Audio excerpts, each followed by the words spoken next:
Bismillah, assalamualaikum guys. Jumpa lagi di channel Jurnal Terupdate. Nah guys, akhirnya terjawab sudah guys alasan PDIP tak mengundang Presiden Jokowi di Rakernas kelima. Jadi tak perlu berlama-lama, langsung saja kita simak video ini ya guys ya. Bismillah. Ini ya diadakan dalam suatu momentum di mana semangat reformasi bergelora menghadapi berbagai bentuk sisi-sisi gelap kekuasaan.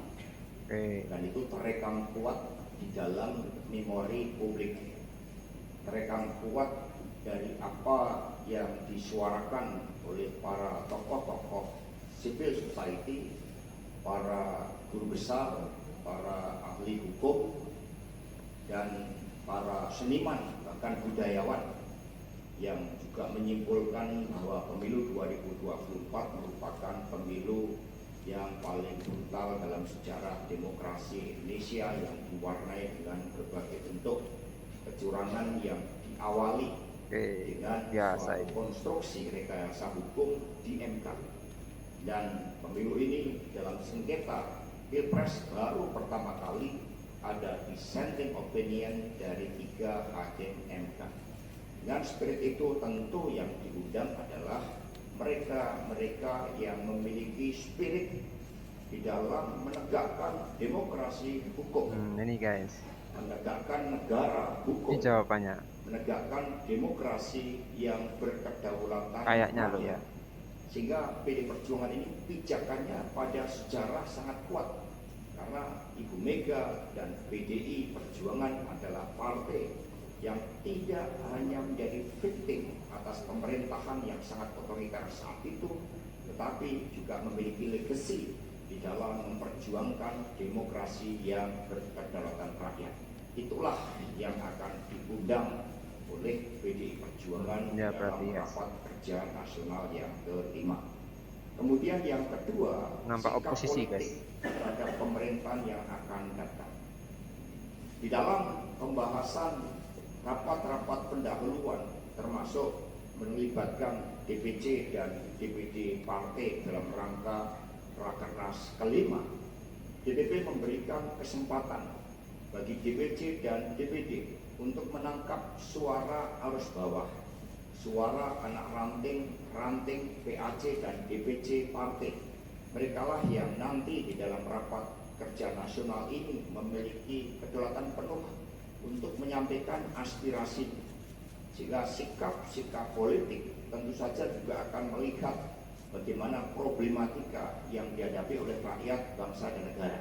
Rakernas belum dijalankan, sehingga sikap politiknya tentu saja sebagai proses demokrasi harus menunggu pada saat Rakernas ya, masih menunggu guys. Kemudian yang ketiga terkait dengan pilkada serentak. Saat ini skala prioritas dari DPP PDI Perjuangan adalah memberikan kesempatan bagi seluruh kepala-kepala daerah yang incumbent, itu jumlahnya sangat banyak. Sebagai contoh, dari Sumatera Utara, Toba, Batubara, Dairi, Nias, Serdang, Bedagai; dari Rio, Bengkalis, Rokan Hulu, Pelalawan, Kepulauan Rio, Natuna; Provinsi Jambi, Kota Sungai Penuh; Provinsi Bengkulu dari Bengkulu Utara; Sumatera Selatan, Pali; Musi, Rawas Utara, Empat Lawang, Kota Prabu Mule, dan seterusnya. Ada lebih dari 137 daerah yang saat ini menjadi skala prioritas bagi PDI Perjuangan untuk dikeluarkan rekomendasi terlebih dahulu, karena mereka berasal dari internal partai dan mampu membangun suatu progres, suatu kemajuan di dalam konsolidasi partai. Tahap selanjutnya setelah Rakernas, daerah-daerah yang memiliki political heavy seperti Jakarta, Jawa Tengah, Sumatera Utara, Sulawesi Utara karena posisi geografisnya, kemudian beberapa wilayah seperti Jawa Timur, dan beberapa daerah-daerah strategis lainnya akan dibahas rapat kerja nasional yang kelima. Tentu saja juga menampung seluruh masukan-masukan terkait dengan calon-calon yang nantinya oleh peserta Rakernas kelima akan dibawa dan dibahas di dalam komisi yang membahas tentang pilkada serentak tersebut. Strategi kerjasama dengan partai politik lain juga akan dibahas sebagai upaya untuk mengedepankan spirit gotong royong partai. Ya kan?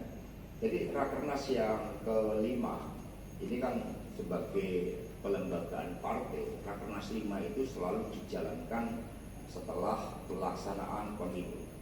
Tentu saja ini melakukan evaluasi terhadap pelaksanaan pemilu, evaluasi internal partai, evaluasi posisi politik partai yang berada di dalam pemerintahan, dan kemudian tugas-tugas ideologis partai serta mempersiapkan agenda partai selanjutnya, termasuk konsolidasi dalam rangka pelaksanaan kongres yang akan dilaksanakan pada tahun 2025 yang akan datang.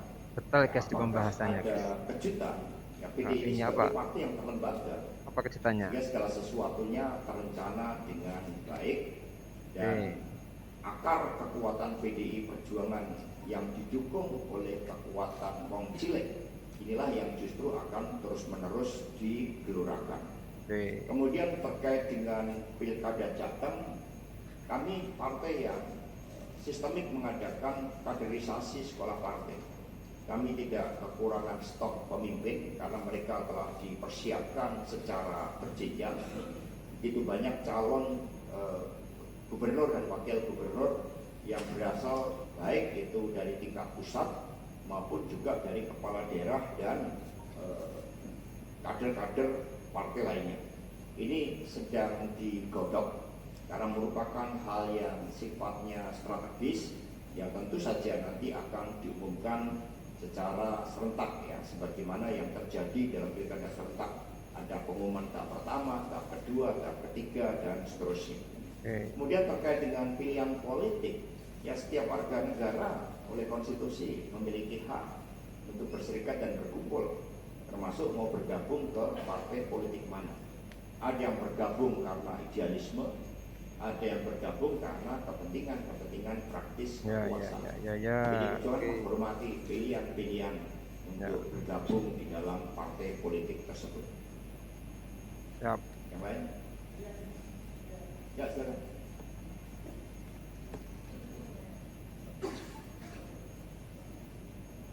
Ini khusus atas tidak adanya Pak Jokowi, karena partai ini didasarkan kepada kekuatan kolektif dari seluruh anggota, dari tingkat anak ranting, PAC, Satgas Partai, dan itu adalah sumber kekuatan partai yang menyatu dengan akar rumput.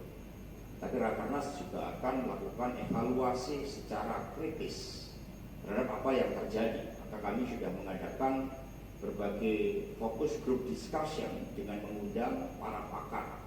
Kami mendengarkan masukan-masukan dari pakar-pakar hukum, para ahli tata negara, para tokoh-tokoh demokrasi, para budayawan, semua sudah kami dengarkan masukannya, termasuk mereka-mereka yang selama ini bergerak di lembaga survei. Kami sudah dengarkan masukan dan kemudian seluruh rancangan ini nanti akan diperkaya oleh peserta Rakernas yang menangkap suara arus bawah. Jadi PD Perjuangan sesuai dengan temanya akan memegang teguh nilai-nilai Sakyam Eva Jayate tersebut. Kemudian ya PKB dan PKS karena memiliki emotional bonding di dalam kerjasama Pilpres tahun 2024 ini, mereka tentu ya juga melakukan suatu langkah-langkah konsolidasi sebagaimana PDI Perjuangan lakukan. Nah, nama-nama yang disebutkan tadi ya, belum melakukan komunikasi politik dengan DPP partai, karena DPP juga mendengarkan bagaimana harapan-harapan rakyat terkait dengan daerah khusus ibu kota tersebut.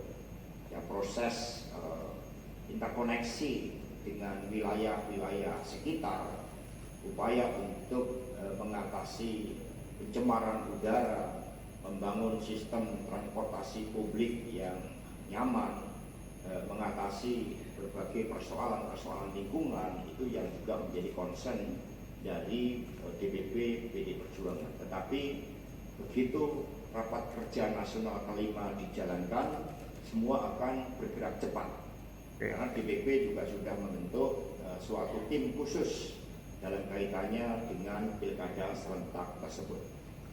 Oke guys, akhirnya Hasto mengungkap alasan tak mengundang Presiden Jokowi guys. Ternyata yang menjadi dasar PDIP mengundang figur yang akan datang dalam Rakernas kelima, yakni yang memiliki semangat dalam menjaga hukum atau penjaga demokrasi guys. Awalnya Hasto menjelaskan, Rakernas diadakan dalam momentum semangat reformasi dalam melawan sisi gelap kekuasaan guys. Di lain sisi, juga publik telah merekam pemilu 2024 merupakan pemilu yang paling brutal, ditandai dengan adanya 3 hakim yang menyatakan dissenting opinion atau pendapat yang berbeda mengenai sengketa Pilpres 2024. Selain itu, tadi Hasto juga menegaskan bahwa agenda ini memang untuk internal partai, sehingga itu alasan PDIP tak mengundang mungkin tidak mengundang Presiden Jokowi ke Rakernas PDIP meski Hasto tak menyebut status Pak Jokowi di PDIP saat ini guys. Jadi itu guys mungkin yang bisa saya jelaskan untuk video hari ini. Bagaimana menurut kalian? Tulis komentarnya di bawah ini ya guys ya. Saya izin pamit dulu. Wassalamualaikum warahmatullahi wabarakatuh.